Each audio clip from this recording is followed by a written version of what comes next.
qui possède plus de terre a plus de pouvoir. Voilà pourquoi, bien-aimé, Dieu lui-même, il peut déposséder les gens et il te donne les terres. Mais même quand Dieu te donne la terre, même si Dieu te dit cette terre sera à toi, Ngiringiri sera à toi, Kinshasa sera à toi, il y a aussi ta part que tu dois faire.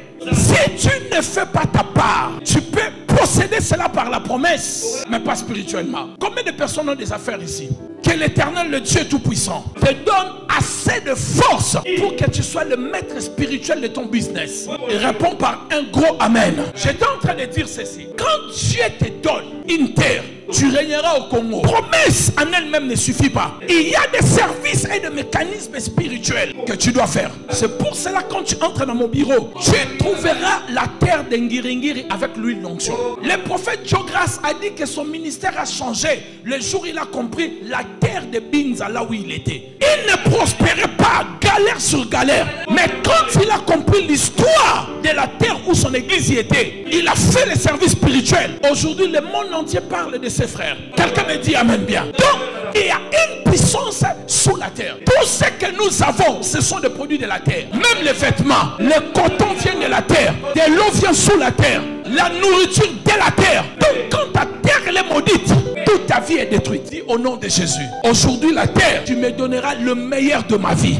Au nom de Jésus-Christ de Nazareth. Dieu donne à Jacob des terres. Ce sont mes conclusions et écoutez-moi très bien. Dieu, partout où Jacob arrivait, les terres que Dieu, soit il donnait à Jacob, soit il s'est révélé à Jacob, c'était des terres qui appartenaient à d'autres personnes. Mais quand Dieu apparaissait à Jacob, ou quand Dieu disait à Jacob, je te donne cette terre, la première des choses que Jacob faisait, pasteur, il changeait le nom de la ville de cette terre-là. Aujourd'hui, tu vas appeler ta terre par rapport à ce que tu veux que ça arrive. Lorsqu'il est arrivé à Luz, la ville s'appelait Luz. Mais quand il est arrivé, la Bible dit, il nomma cette ville-là Bethel. Mais la ville s'appelait Luz. Quand Dieu s'est révélé, il change. Parce que celui qui nomme devient propriétaire. Il dit, je vais le nommer et je vais influencer la terre de cette ville.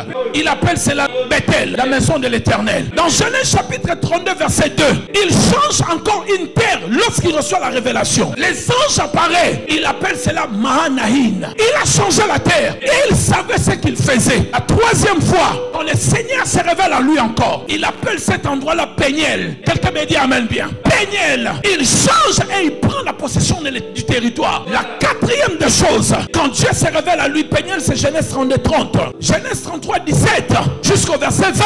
Il appelle cette terre-là Eloé. Il a pris cela, le contrôle spirituellement. Il n'est pas resté tellement sur le promesse. Ainsi, pour vous ramener devant et finir, Dieu a dit à Abraham, quitte.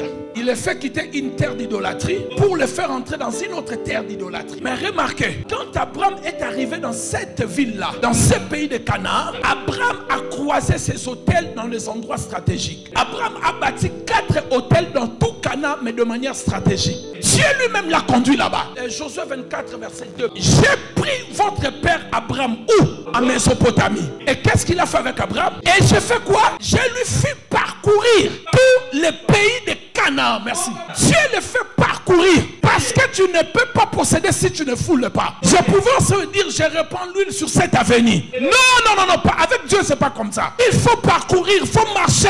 Et il n'y a pas honte. Les gens vont dire, mais c'est quoi cette histoire? Toi, tu sais ce que tu fais spirituellement. N'ouvre pas ta boutique comme ça. Quand tu ouvres, jette l'huile. Jette le sang de Jésus et parle. Les fils des ténèbres n'ont pas peur ni honte. Ils prennent les œufs, ils laissent ça devant vos boutiques. Ils écrivent des choses, ils jettent.